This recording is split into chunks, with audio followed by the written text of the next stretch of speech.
Imagine one evening you are walking with your child along the footpath right in front of your house, and suddenly, in the blink of an eye, a car jumps onto the footpath, hitting your child with such force that he dies right before your eyes in no time. Later, you come to know that the driver was drunk. Now, if I come to you and say, "You are responsible for your child's death," those words will weigh heavily on your conscience. You might even feel like choking me for saying such a thing. If that happens, it means you have misunderstood my words. I said, you are responsible for your child's death, not that you are guilty. Responsible and guilty are entirely different words, although we often forget the difference between these words. The word responsible has come from the combination of the words response and able, which means the ability to choose a response. In our lives, many unjust events occur where we are not at fault. But after such extreme injustice happens, we have 1,000 different options. Among those myriad options, we choose our entirely independent response.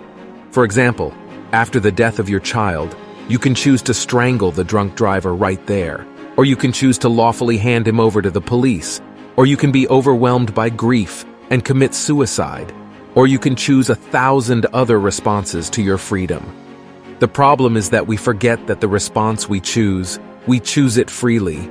We think we are compelled or victimized by the situation in which we have chosen that response.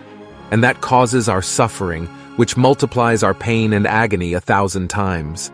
How does it happen?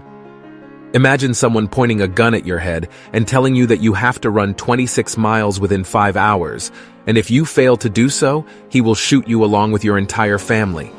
Then that scenario will be like a nightmare for you if it turns out to be a reality. Now imagine you bought a beautiful pair of shoes and other gears for a marathon event. After months of dedicated training and with the joy of your family cheering you on, you completed your first marathon. That achievement will feel like a beautiful dream come true. In that same 26-mile run, the same person ran, and you experienced the same pain in your legs. However, the significant difference is that you made the decision to run independently and prepared for it beforehand. No one forced you to run, so instead of a nightmare becoming a reality, it turned into a beautiful dream come true. I hope this example clarifies the fact that if we consider the reaction we choose or the action we take as our responsibility, instead of being influenced by others or any circumstances, then the same task can become a source of pride and joy rather than an obstacle. The question is about how to determine which option among the given choices is the best or correct one.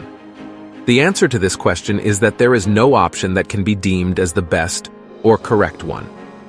Choosing any option will have certain consequences or outcomes, and predicting those outcomes with 100% accuracy is not possible. However, we can make an educated guess based on which we can choose that reaction, which consequences we are prepared for or comfortable with. If you choose to kill the driver by choking his throat, such an action could lead to consequences where you might end up spending the rest of your life in jail. Are you ready or prepared for that? Whatever happens in our life, whether there is any fault us or not, what has happened in the past cannot be changed. However, we can always decide how to interpret that event and how we will react to it, and we have the freedom to choose our response. Interestingly, some people consciously choose their response, while others unconsciously react without considering the consequences. If you want to end the sufferings in your life and replace it with pride and joy, then you need to develop the habit of consciously choosing your response in every moment, and repeatedly remind yourself that I am responsible for everything. I have learned about this concept from Mark Manson's book, The Subtle Art of Not Giving AF.